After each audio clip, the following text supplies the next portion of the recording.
Hello everyone, welcome to my channel. In today's video, I'll be showing you how to pin chats on Instagram. If you've ever wanted to keep your favorite conversations at the top, this feature is perfect for you. The first thing you need to do is make sure you have the latest version of Instagram installed on your device. Once that's done, open up the app and choose the chat you want to pin. To pin a chat, simply long press on the conversation you want to keep at the top. You'll see a few options pop up, like editing, replying, forwarding, or copying the message. If you don't see the option to pin, just make sure you're running the latest version of Instagram. Now, here's the trick. You don't need to send a specific message to pin a chat. Just swipe from right to left on the conversation, and you'll see the pin option.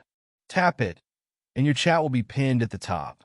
To unpin the chat, simply swipe again from right to left and tap Unpin.